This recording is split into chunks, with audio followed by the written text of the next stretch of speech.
কুমিল্লার ব্রাহ্মণপাড়া উপজেলার ষাটশালা গ্রামের তানভীর আখন্দ রাফি, একই জেলার তোয়ানুর খলিলুল্লাহ, চট্টগ্রামের সাইমন হোসেন আবির, কাউসার হোসেন ও নরসিংদীর জুনায়েদ হোসেন এই পাঁচজন দুবাই প্রবাসী গেল 11 আগস্ট গরমের ছুটি কাটাতে থাইল্যান্ডে বেড়াতে যান। তারা পাঁচজন থাইল্যান্ডে বেড়াতে যাওয়ার খবর পেয়ে ফেনীর ইফতেখারুল আলম রনি ও রুমান নামের দুই ব্যক্তি তাদের প্রত্যেককে প্রতি মাসে $1200 বেতনের কাজ দেওয়ার কথা বলে থাইল্যান্ড সীমান্ত ঘেঁষা মিয়ানমারের কারেন স্টেট হাপালু ডিস্ট্রিক্ট মিয়াবাড়ি নামক এলাকায় একটি সাইবার ও অস্ত্রধারী সন্ত্রাসী চক্রের হাতে তুলে দেন। এরপর থেকে তারা পাঁচজন ওই সাইবার সন্ত্রাসীদের হাতে জিম্বি হয়ে পড়েন। যোগাযোগ বন্ধ হয়ে যায় পরিবার পরিজনের সঙ্গে, এমনকি প্রতিনিয়ত শিকার হচ্ছেন অমানবিক নির্যাতনের। সেখান থেকে পালিয়ে বেঁচে ফিরেছেন নরসিংদীর জুনায়েদ হোসেন। তিনি জানিয়েছেন তার অপর 4 জন সঙ্গীসহ বর্তমানে ওই সাইবার সন্ত্রাসীদের হাতে বাংলাদেশের আরও 17 জন প্রবাসী জিম্বি অবস্থায় রয়েছেন, যাদেরকে প্রতিনিয়ত বিভিন্নভাবে অমানবিক নির্যাতন করছে ওই সাইবার সন্ত্রাসীরা। জুনায়েদ হোসেন জানান, দুবাইয়ে থাকা অবস্থায় তাদের সঙ্গী কাউসারের সঙ্গে পরিচয় হয় ফেনীর ইফতেখারুল আলম রনি ও রুমানের। তারা থাইল্যান্ডে মাসিক $1200 বেতনে চাকরি দেওয়ার প্রলোভন দেখায়। অবসর সময় কাজে লাগাতে গিয়ে ফাঁদে পড়েন সবাই।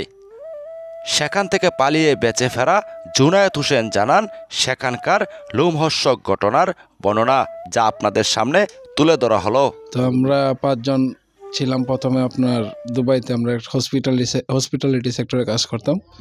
তখন ওইখানে প্রচুর পরিমাণ গরম পড়ে, তো ওইখান থেকে আমরা থাইল্যান্ডের উদ্দেশ্যে রওনা দিই ভ্যাকেশনের জন্য।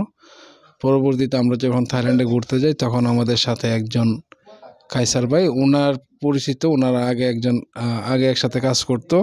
ওই ছেলেটার নাম ছিল রোমান এবং ওই ছেলের বন্ধু রনি কাইসার ভাইকে থাইল্যান্ডে থাকা অবস্থায় একটা চাকরি অফার দেয়, একটি কম্পিউটার অপারেটরে, একটা ভালো প্রজেক্ট।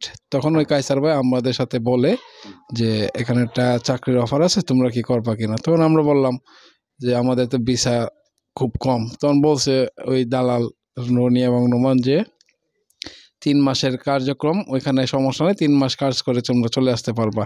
তোমরা প্রথমে গিয়ে কোম্পানিটা ভিজিট করো, যদি ভালো লাগে কাজ করো, যদি ভালো না লাগে তাহলে কাজ করার দরকার নেই। 5 জনকে। পরবর্তীতে আমরা বলে ঠিক আছে। তখন তারা বলে যে আমাদের একটা ইন্টারভিউ নেবে টেলিগ্রামের মাধ্যমে। তখন আমরা একটা ইন্টারভিউ দিলাম। তখন তারা নর্মালি আমাদের কোশ্চেন করলো মাইক্রোসফট ওয়ার্ড, এক্সেল, পাওয়ার পয়েন্টের। তখন আমরা যখন এগুলা মোটামুটি আমাদের এক্সপিরিয়েন্স আছে, আমরা যেহেতু সবাই পড়াশোনা জানি, তখন তারা বললো যে ঠিক আছে, দালালকে বলে দিবে আমরা ইন্টারভিউতে পাস করছি নাকি ফেল করছি। তখন উনি দালালকে বলে দিল। দালালকে বলে দেওয়ার পরে দালাল আমাদের বলছে যে আমরা এখন ওই কোম্পানির উপযুক্ত, আমরা যদি চাই ওখানে জয়েন করতে পারি, আর না হলে আমরা দেখে আসতে পারি। তখন পরবর্তীতে আমরা 5 জন, আমাদেরকে একটা গাড়ি পাঠাই।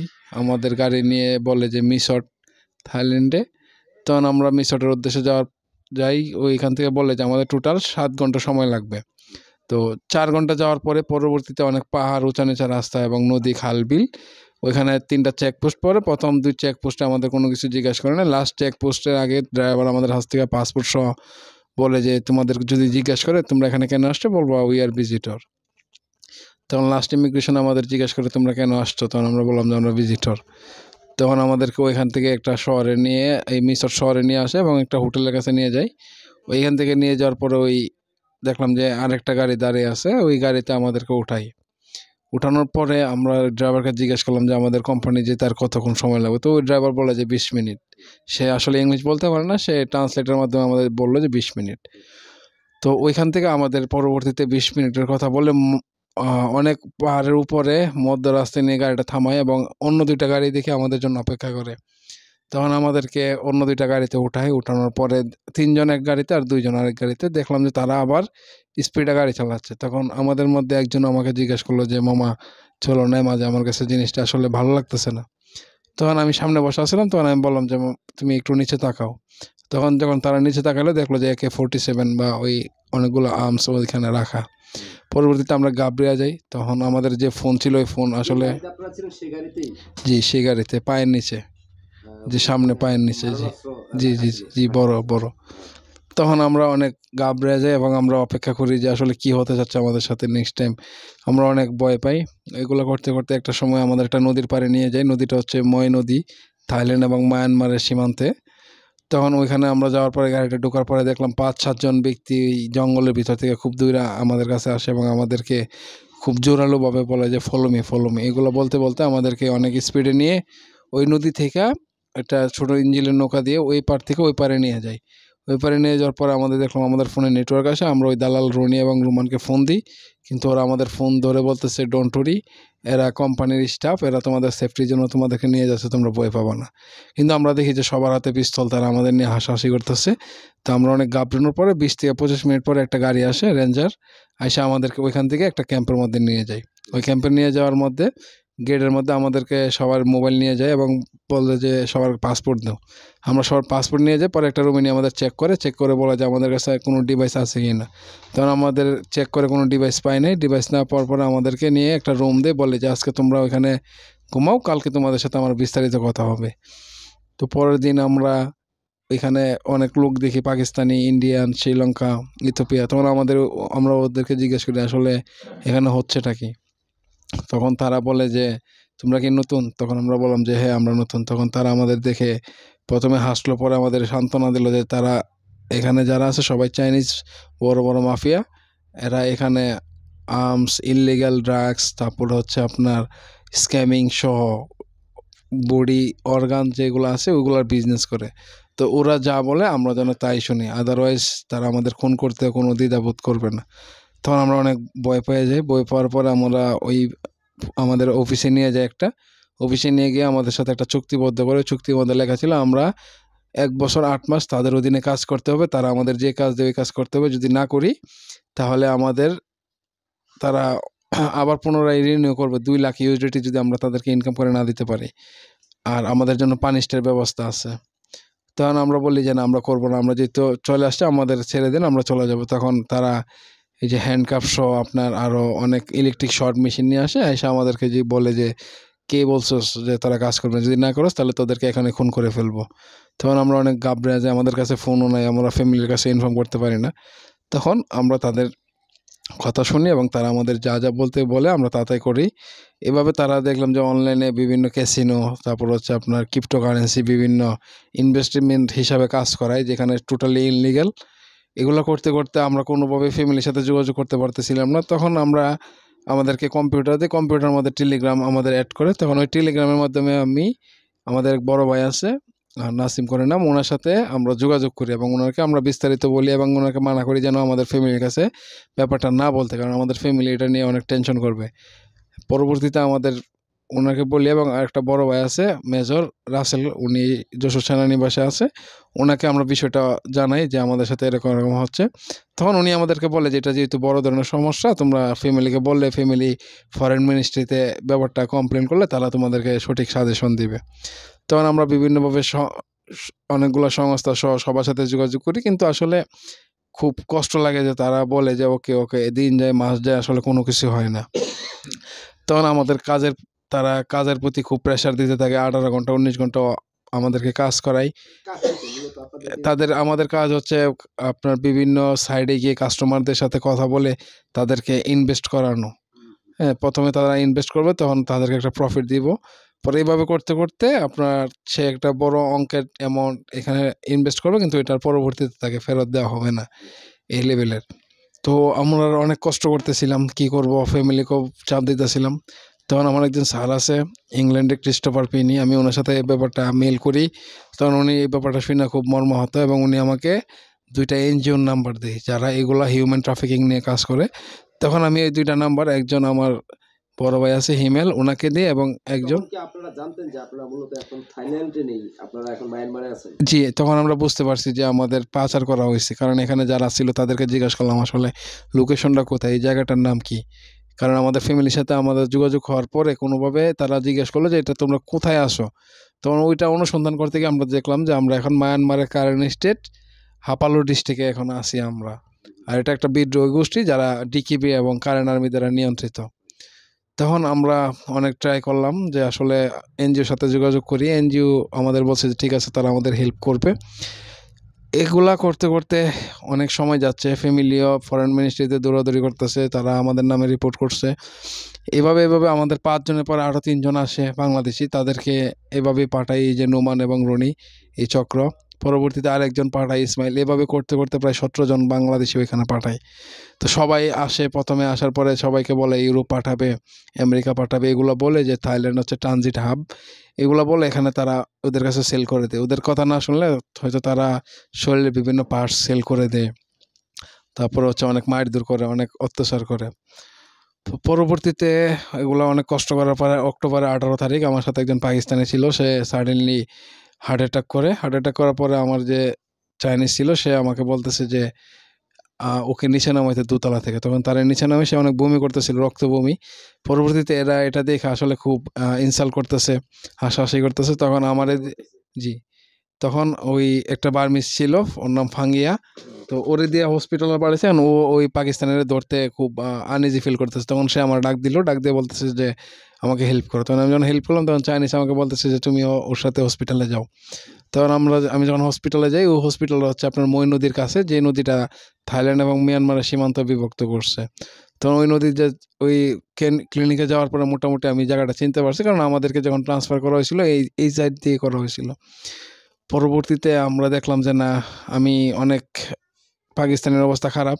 তখন আমি ওই ফাঙ্গিয়ারে বললাম যে আপনি চাইনিজের সাথে যোগাযোগ করেন, ওর অবস্থা তো ভালো না, ডক্টর বলছে ওর অন্য হসপিটালে নিয়ে যেতে। তখন ওই চাইনিজের সাথে যোগাযোগ করার পরে চাইনিজ বলতেছে যে ইউ ক্যান টেক বডি, মানে বললো যে ওইখানে বডি রেখে চলে আসো, যদি মারা যায় তাহলে ওর বডি আমরা ডিসপোজ করে দিব। এটা বলার পর আমি খুব ভয় পেয়ে গেলাম। ভয় পাওয়ার পরে আমি অনেকক্ষণ, হ্যাঁ, তার সাথে এটা হয়েছে, কালকে আমার সাথে এটা হইতে পারে, বা আমার বাংলাদেশি ভাইয়ের সাথে এটা হইতে পারে। এটা খুব ভয় পাইতে পাইতে এগুলা ভাবতে ভাবতে আমি ওয়াশরুমে যাই। ওয়াশরুমে বেল্টি লেটার দিয়ে আমি পিছনে তাকায় দেখি যে ওই নদীটা দেখা যাচ্ছে। তখন আমি বুঝলাম যে নদীটার দূরত্ব বেশি দূরে না। তখন এগুলো ভাবতে ভাবতে আমি বেরোই।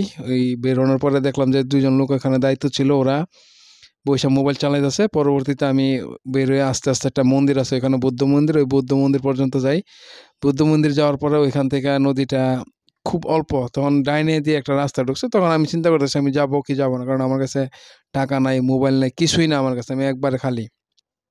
আবার ভাবতেছি আমার বাংলাদেশি বাইরে আছে, আমি যদি চলে যাই ওদের অবস্থা কি হবে। আবার ভাবলাম যে না, যদি আমি এখান থেকে উদ্ধার হয়ে যেতে পারি ইনশাল্লাহ আমি সবাইকে উদ্ধার করে নেব যে কোনোভাবে।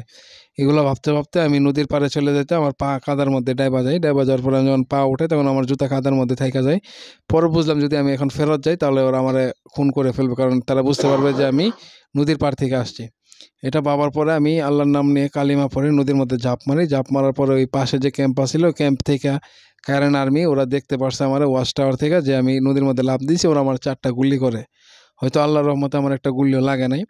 আমি মাথা নিচে রাখছিলাম। পরে প্রায় 2 মিনিট পরে আমি ওই মাথা উপরে উঠাই দিই যে ওই এরিয়া মোটামুটি আমি চেঞ্জ হয়ে গেছে। তখন প্রায় 45 মিনিটের মতো আমি সাঁতার পারি, কারণ আমি কোনোভাবেই স্রোতের এত স্রোত ছিল যে আমি ওজনে আসতে পারি না। পরে দেখলাম যে একটা গাছ ভাঙা পড়ে রয়েছে, ওই গাছটার মধ্যে দড়ি আস্তে আস্তে ওজনে আসি। তখন ভাবলাম যে আমার এই রাত্রে, তখন রাত 11টা বাজে, হ্যাঁ, থাইল্যান্ড টাইম। আমি অনুমান করতে পারছি যেহেতু আমি 10টার সময় খাবার খাইছি। তো পরবর্তীতে আমি ভাবলাম যে ওই এরিয়াটা তো ওদেরই, কারণ ওরা আমাদের নৌকা দিয়ে এখান থেকে পারাপার করছে, ওরা নৌকা দিয়ে যে কোনো সময় আসতে পারে। তখন আমি জঙ্গলের ভিতর দিয়ে কিছুই নাই, অন্ধকার লতা পাতা পরিষ্কার করে অনেক কষ্টে পায়ের মধ্যে দিয়ে অনেক কষ্টে লতা পাতা দূর করে পাহাড়ের ভিতর দিয়ে একটা রাস্তা পাই। 1 ঘন্টা দৌড়ানোর পরে ওই রাস্তা দিয়ে আমি যখন একটু সামনে যাই দেখলাম যে 4 রাস্তার একটা মোড়, ওই মোড় দিয়ে 5 জন ব্যক্তি বাইক নিয়ে স্পিডে সোজা চলে যাচ্ছে, তাদের পিছনে গান। তখন আমি আবার জঙ্গলের ভিতরে ঢুকে যাই, ভাবলাম যে ওরা যে রাস্তা দিয়ে গেছে এই রাস্তাটা সঠিক রাস্তা। জি, তখন আমি থাইল্যান্ডের সীমানায়, এবং আমি বুঝতে পারছি তারা আমারই খুঁজতে বেরোইছে এবং তারা যে রুটটা দিয়ে গেছে এটা হচ্ছে সঠিক রুট। তখন আমি ওদের পিছনে 20 মিনিট পরে আমি ওদের এই যে রুট দিয়ে গেছে আমি এই রুট দিয়ে অনেক দৌড়াতে থাকি। 1 ঘন্টা দৌড়ানোর পরে অন্ধকার তো দেখলাম যে ওরা আবার ব্যাগে আসতেছে, লাইটগুলো দেখা যাচ্ছে। তখন দেখলাম যে পাহাড়ের চিপা দিয়ে একটা রাস্তা ঢুকলো, একবারে সরু ক্ষেতের আইলের মতো। তখন ভাবলাম যে আল্লাহ তুমি হয়তো আমার এখান থেকে যদি উদ্ধার করে নাও তাহলে আমি বাকি যারা আছে সবাই উদ্ধার করব, এবং আমি তোমার জীবনে কোনো খারাপ কাজ করব না বা কোনো কিছু করব না, সর্বদাই তোমার মতো চলবো। তখন এই রাস্তা দিয়ে আমি অনেক উপরে উঠি। উপরে ওঠার সময় আমার পায়ের মধ্যে জুক কাদা ভরে, 2বার আমি পিছ লাগায় পড়ে যাই পাহাড় থেকে, মাথার মধ্যে প্রচণ্ড আঘাত পাই। তো আমি তখন আমার শার্ট ছিল, শার্ট ছিঁড়ে আমি পায়ের মধ্যে বাঁধি। পরে ওই পাহাড়ের এপার থেকে ওই পারে কেন বলতে হাঁটতে পারতেছিলাম না, জুকে অনেক রক্ত বেরিতেছিল।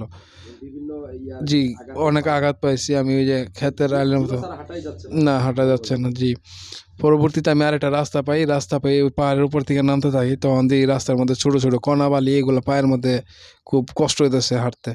তখন এত পরিমাণ পানি তৃষ্ণা পাইছিল, তখন একটা ভুট্টা ক্ষেত আছে, ওই ক্ষেতের মধ্যে দেখলাম যে আপনার পানি জমা রয়েছে বৃষ্টির, ওই পানি খাইলাম, মুখ ধুইলাম, অনেক কষ্ট হয়েছিল। তখন প্রায় 7-8 ঘন্টা হাঁটার পরে আমি একটা মেন রোড পাই। ওই মেন রোডে, জি তখনও রাত, মেন রোড পাওয়ার পরে ওই মেন রোড দিয়ে গাড়িরে সিগন্যাল দিতেছি ট্রাকরে, কিন্তু কোনো গাড়ি দাঁড়ায় না। পরবর্তীতে আবার সোজা দৌড় দিলাম ওই হাইওয়ে দিয়া। পরে দেখলাম একটা বাইক আসলো, বাইক এসে আমার দিকে তাকায় রইলো। তখন আমি জিনিসটা একটু কনফিউশন নিলাম যে হয়তো সে আমারে খুঁজতে আইছে। তখন সে ইচ্ছা করলে এই পাশে আসতে পারতো না, কারণ মধ্যে দিয়ে ব্যারিকেড, সিঙ্গেল রাস্তা ছিল। তখন সে যখন চলে যায়, তখন আমি বুদ্ধি করে রাস্তার এই পাশ থেকে ওই পাশে চলে যাই। ওই পাশে গিয়ে জঙ্গলের ভিতর বসে থাকি। 2 মিনিট পরে সে এখানে আসে।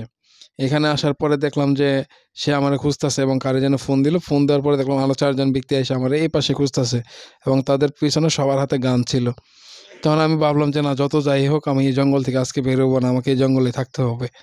পরবর্তীতে এই জঙ্গলের ভিতরে আমি অনেক কষ্ট হয়েছে, আমার অনেক পোকামাকড় কামড় দিছে, আমার পা লগে টানা মারছে। তারপরও আমি যে জঙ্গল থেকে বেরোলে ওরা আমার মেরে ফেলবে। জি, তখন আমার এত পরিমাণ পানি পিপাসা পাইছে যে আমি অনেকবার ট্রাই করছি যে সাড়ে থেকে কিছু পানি বেরোয়, যে বৃষ্টি দিয়ে ভিজাইছে বা নদী দিয়ে। তখন এগুলো করতে করতে অনেক কষ্টে সকাল হয়। সকাল হওয়ার পর আমি রাস্তায় না আসি, জঙ্গলের ভিতর থেকে অনেকগুলো গাড়ির সিগন্যাল দিয়ে কোনো গাড়ি দাঁড়ানো আমার দেখা। পরে আমি আবার সোজা দৌড়াইতে থাকি। প্রায় 1-2 কিলোমিটার দৌড়ানোর পরে আমি দেখলাম যে একটা স্কুলের বেলবুট। তখন ওই স্কুলের বেলবুটে যেদিকে গেছে ওইদিকে দৌড় দিলাম বামে। অনেকক্ষণ যাওয়ার পরে দেখি যে আসলে একটা লোক আসতেছে হোন্ডা দিয়ে। তখন ওই লোকটার হাতে পায়ে ধরি এবং বলি যে আপনার সাহায্য দরকার। কিন্তু বললাম যে আই নিড ইউর ফোন। তখন সে বুঝালো, তখন আমি তার হাতে দেখালাম যে ফোন দিতে। তখন সে আমার ফোন দিল। ফোন দেওয়ার পরে তার ফোনে ইন্টারনেট নাই। তখন আমি তারে বলতেছি যে I am Bangladeshi citizenship, I need your help, I want to go back my country, so I need to go first Bangkok, how can I go. তখন সে ইংলিশ না বুঝে সে একটা লোকের ফোন দিল। যে লোকটারে ফোন দিল ওই লোকটা একটা মন্দিরের পুরোহিত। তখন তারা আমি সব কিছু খুইলা বলি এবং সে ওই লোকের বলে যে আমাকে যেন ওই লোকের কাছে নিয়ে যায়। তখন সে আমার বলতেছে যে তুমি আমার বাইকের পিছনে ওঠো। তখন আমি আবার বই পাইলাম যে যদি আমার নিয়ে আবার সেল করে দেয়। কিন্তু আবার একটা কনফিডেন্স ছিল যে দিনের বেলা সে আমার কোনো কিছু করতে পারবে না, যেহেতু আমার আল্লাহ আমার এতটুক থেকে নিয়ে আসছে। তখন সে আমার ওই মন্দিরে নিয়ে যায়। মন্দিরে নিয়ে যাওয়ার পরে মন্দিরের যে পুরোহিত, তিনি আমাকে দেখে বুঝতে পারে যে আমি অনেক যুদ্ধ করে আসছি। তখন সে আমার বলে যে you came from Myanmar casino. তখন আমি বললাম যে ইয়েস। তখন সে আমার বলতেছে যে এই এরিয়াটা ওদের হাতে, তুমি এক কাজ করো, জলদি যা করার করো। তখন আমি তাকে বললাম যে আপনি আমার একটা ফোন দেন, 1 গ্লাস পানি দিন। তখন সে আমার 1 গ্লাস পানি দিলে একটা ফোন দিল। তখন প্রথমে আমি হিমেল ভাইরে ফোন দিই, কিন্তু নেটওয়ার্কের কারণে হিমেল ভাই ফোন ধরে না।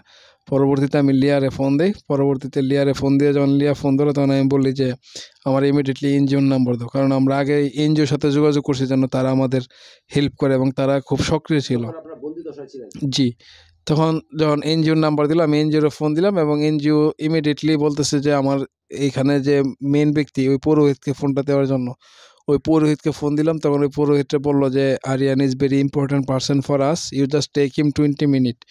তখন আমার 20 মিনিট ওই লোকে অনেক কাপড় লতা দিয়ে মাস্ক লাগায়া আপনার ক্যাপ দিয়ে বসায় রাখলো।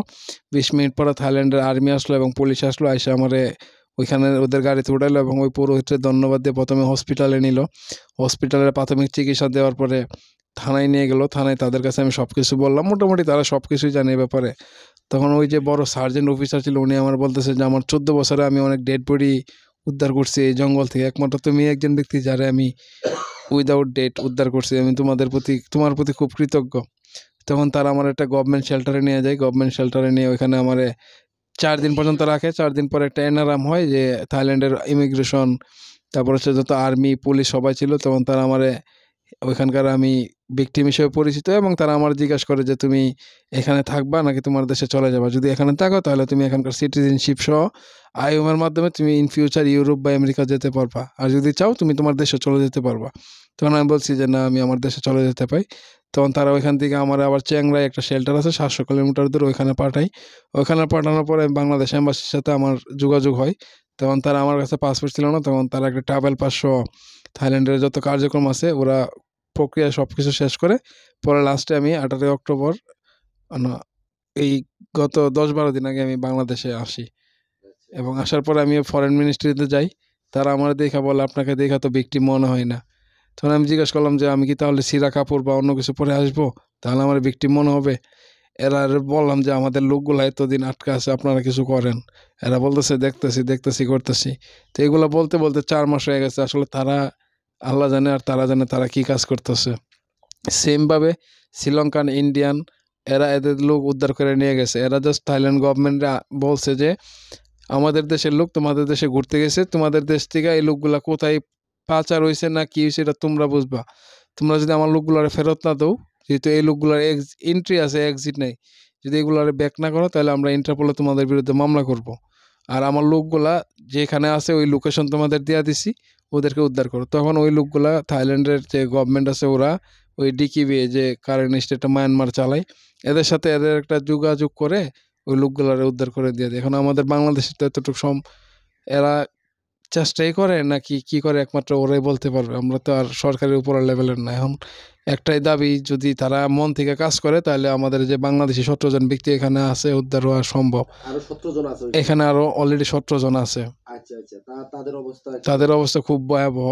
তাদেরকে মারধর করে, কাজ না করতে পারলে অনেক অত্যাচার করে, খাবার দাবার দেয় না। এখন তারা সবাই তো আর ওইখান থেকে পালায় আসা সম্ভব না, কারণ ওই এরিয়াটা এত পরিমাণ আর্মি আর এত পরিমাণ বিদ্রোহী দ্বারা গঠিত যে তারা প্রতিদিন সন্ধ্যায় আপনার যে কামান বা হচ্ছে পিস্তল ওরা চেক করে যে সব ঠিকঠাক আছে কিনা আমাদের বই দেখানোর জন্য। তো আমরা তো আর গান বা ওই এগুলা দেখে আমাদের অভ্যস্ত না, তো আমরা এগুলা দেখলে অটোমেটিকলি ভয় পাওয়া যায়। আর ওই এরিয়াটাতে বেরোনো সম্ভব না, কারণ প্রচুর পরিমাণ সিকিউরিটি ওদের। তাহলে কি মানে এখানে যে আপনাদেরকে যে দালালটা পাঠাইছে এখানে, সেই দালালটা কি ওই যে ওদের সাথে কি? হ্যাঁ, ওই দালাল ওদের সাথে সংযুক্ত আছে। ওই দালাল এগুলা সবকিছুই দেখে দেখে দেখে আমাদের কি হয় না হয়, আমাদের ফ্যামিলি কতটুকু যায় না যায়, ওই দালাল ওই চাইনিজগুলোকে ওইটা আবার আপডেট করে যে এরকম এরকম হয়েছে। আচ্ছা আচ্ছা, মানে একটু যদি আপনি বলতেন। ওই দালাল হচ্ছে 2 জন, ওরা খুব কাজিন মনে হয়। একজনের নাম হচ্ছে ইফতেখার আলম রনি, আর একজনের নাম হচ্ছে নোমান। ওরা 2 জনই ফেনীর বাসিন্দা, ফাজিলপুর, ফেনী। এবং জি হ্যাঁ, আচ্ছা আচ্ছা, ওরা দুবাইতে আছে। দুবাইতে এইসব মানব পাচার কাজের সাথে ওরা সক্রিয় পরোক্ষভাবে। জি, কারণ ওরা এগুলা দেখার পরও অনেক ব্যক্তিকে ওরা পাঠাইছে। ইভেন ওরা চাইনিজের কাছ থেকে, চাইনিজকে বলে যে যারা অন্য বাংলাদেশি আছে তাদের একটা ভিডিও করে দেবো, মানে ওরা ভালো আছে। তখন চাইনিজরা আমাদেরকে বলতো যে হাস, যদি আমরা না হাসি তাহলে আমাদেরকে কারেন্টের শর্টের বই দেবে। তখন আমরা যদি হাসতাম, ওই ভিডিওটা কইরা তা ইফতেখার আলম রনি এবং নোমানের কাছে দিত। ওই নোমান অন্য দেশি যে বাংলাদেশি আছে তাদেরকে দেখায় বলতো যে দেখো ওরা অনেক ভালো আছে, ওরা অনেক ইনকাম করতেছে। এদিকে নিজেদের একমাত্র ছেলে তানভীর আখন্দ রাফিকে ফিরে পেতে রাফির বাবা রেহান উদ্দিন আখন্দ ও মা ইয়াসমিন আক্তার পাগলপ্রায় হয়ে বিভিন্ন দফতরে দৌড়ঝাঁপ করছেন। কখনো পররাষ্ট্র মন্ত্রণালয়, কখনো প্রবাসী কল্যাণ মন্ত্রণালয়, আবার কখনো জনশক্তি কল্যাণ মন্ত্রণালয় দৌড়াচ্ছেন, কিন্তু এখনও কোনো প্রতিকার বা খোঁজ পায়নি। এমতো অবস্থায় রাফির বাবা মা প্রধান উপদেষ্টা ডক্টর মোহাম্মদ ইউনূস সাহেবের দৃষ্টি আকর্ষণ করে তাদের ছেলেকে উদ্ধার করে ফিরিয়ে দেওয়ার আহ্বান জানিয়েছেন। এদিকে থাইল্যান্ডে গিয়ে নিখোঁজ 11 যুবকের সন্ধান চেয়ে পররাষ্ট্র মন্ত্রণালয়ে আবেদন করেছেন তাদের স্বজনেরা। তাদের দ্রুত উদ্ধারের দাবি জানিয়েছেন ভুক্তভোগী পরিবারগুলো। আমার আকুল আবেদন, আমার ছেলে একটাই, আমাদের আর কোনো চাওয়া পাওয়া নাই বাংলাদেশ সরকারের কাছে। আমার এই 17 জন যেন, আমার ছেলে যেমন তারা সবাই একই মায়ের সন্তান, 17 জন যেন বাংলাদেশে ফিরে আসে, এটাই আমাদের প্রধান উপদেষ্টা এবং পররাষ্ট্র উপদেষ্টার প্রতি আমাদের আকুল আবেদন। অনুরোধ, আমাদের এই সন্তানগুলি যেন ফিরে আসতে পারে। আমার ছেলের নাম তোয়াইনুর খলিলুল্লাহ। তোয়াইনুর খলিলুল্লাহ। আমার নাম আবু মুসা। আমার বাড়ি মুরাদনগর উপজেলা শ্রীকেল ইউনিয়ন রোয়াচালা গ্রামে। আমার ওয়াইফের অবস্থাও ভালো না, অনেকদিন যাবৎ কোনো যোগাযোগ নাই। এই আগে কম্পিউটারে টেলিকমে মেসেজ দিত, এখনও মেসেজ দিতে পারে না। এরা কম্পিউটারের মধ্যে এমন স্ক্রিন ডিভাইস ফিট করে রাখছে, মানে ট্রান্সলেশন হয়, কোনো যোগাযোগ নাই। আমরা পররাষ্ট্র মন্ত্রণালয়ে আবেদন করেছি। আমাদের একটা অনুরোধ, আমাদের এই সন্তানগুলি আমাদেরকে ফিরিয়ে দেন। জোরালোভাবে অনুরোধ আপনাদের কাছে, এ সরকারের মাধ্যমে যেন আমাদের এই সন্তানগুলি যেন আমরা ফিরে পাই। এরা এখন মিয়ানমারের হাপালুতে আছে, ওদের সাথে একজন পালায় আসছে জোনাইদ, ওর কাছে বিস্তারিত জেনে আমাদের এই সন্তানগুলিকে উদ্ধার করে দেন। আপনাদের কাছে অনুরোধ রইল, সরকারিভাবে যদি চেষ্টা করে উদ্ধার করে দিতে পারেন আমরা চিরকৃতজ্ঞ থাকবো।